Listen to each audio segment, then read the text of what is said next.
Hi, this is Nikki from Learn Play Eat. This is a quick screen recording to show you how our app works. Maybe if you haven't downloaded the app yet, or if you have but you just want a bit more information, this might help.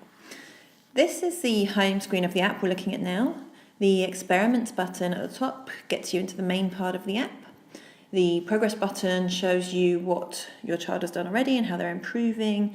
And it could be useful to show this to family or a therapist or a health professional if you're seeing one.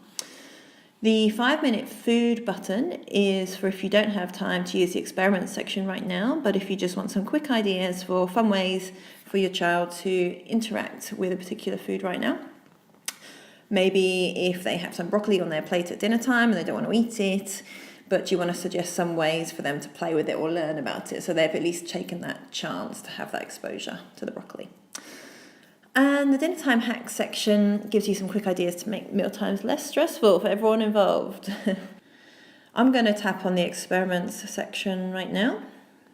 So there are some help topics just here if you want a bit more information. But I'm going to tap on Let's Start. Now, there are the 7 experiments that we have here. Each one is a group of foods grouped based on shape or texture or something like that. And we'll be suggesting different games and activities for your child to do with these foods. I'll just explain a little behind the idea of this. So by guiding children to interact with food through games and helping them to explore how their food looks and feels and smells, we are helping them to get to know lots of different kinds of food that they might not be eating at the moment. We're not necessarily trying to get them to eat the food right now. Instead, we're helping them to be curious and to realise they might not need to be so scared of the food. My son actually came out with a great quote the other day. He said, "Mummy, I just need to make friends with the food first," which I thought was a brilliant thing to say. So it can be small steps. At first, they might not be willing to have a certain food on their plate, but that's okay. We can cover it up with a napkin or move it away for now. And with repeated positive exposures, they might actually be willing to then look at the food, to touch it, smell with it, or play with it in some way, using the activities and the suggestions that we give. So the next step might be they're going to lick or kiss the food, and eventually, when they're ready, they might get to a point where they can eat it. This approach is similar to the desensitization methods used by occupational and speech therapists in clinics. It can't replace one-on-one professional advice, so if you are concerned about your child's health, please do speak with a qualified health professional. If you're seeing a feeding therapist, this app can be a great way to do some homework in between visits to keep it going, or it can be a way to try out these methods before visiting a therapist.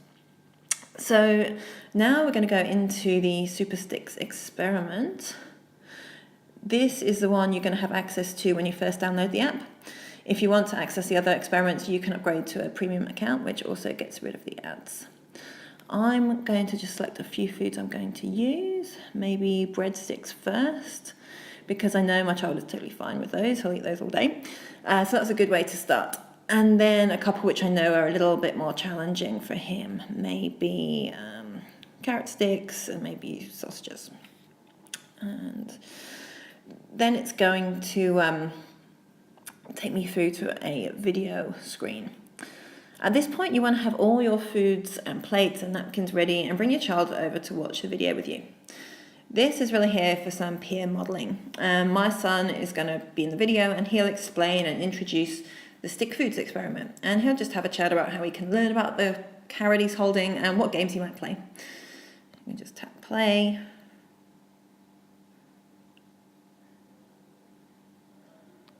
Okay. Right, Toby, can you tell us what you got there? A carrot. Yeah? And he's going to chat. And what kind of food is that? We won't watch all of that right now. I'm just going to tap next. This is the main screen of the experiment. All you need to do is just tap these tiles, and Max, the monkey there, will suggest some different ways to learn and play with the food. So you want to start with the senses. First of all, we tap the look. It's going to suggest some ideas and some questions, like to ask your child, what colour are they, what shape are they? And you can work through touching, smelling, tasting, listening to the crunch of a food, something like that, just up to the point that they're comfortable.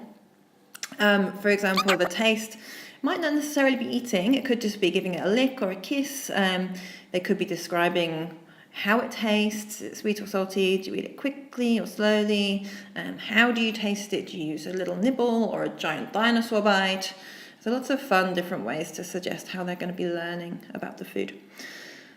Then you want to get to the games section. Depending on how your child feels about this particular food, they can use the learner games, which are games where they don't actually have to touch it with their fingers. So it might be something like you can drive the carrot around in a car, or you can fly your sausage around holding it in a napkin, and the napkin is the little cape for the superhero sausage.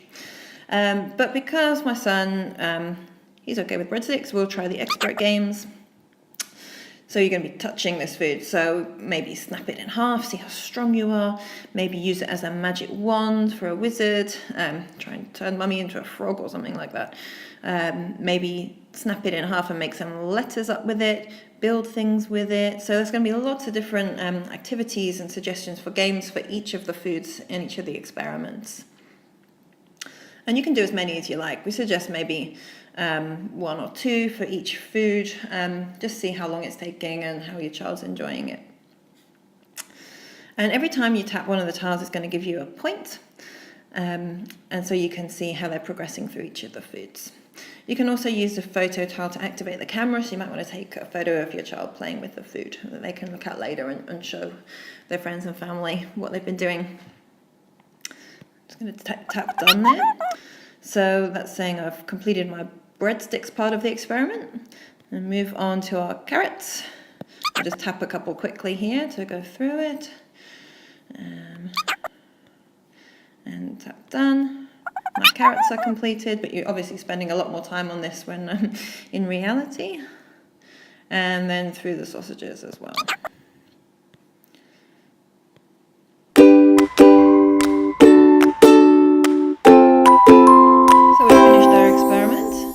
And it gives you a little certificate you can download for your child to colour. And at this point, we've finished the experiment. We can go through and have a look at how we've done, what points we scored. We can access the photos we took, look at which foods we've interacted with, which foods we're still learning about, that sort of thing. So it can take some time, and we want to go at their pace. But with Learn, Play, Eat, they get fun opportunities to interact with food and be exposed to foods. If they never see or touch a carrot, they might never get to the point where they are happy to eat it. So that's a quick run through of the app. I really hope it can help your family and your child to help improve their relationship with food. Thanks.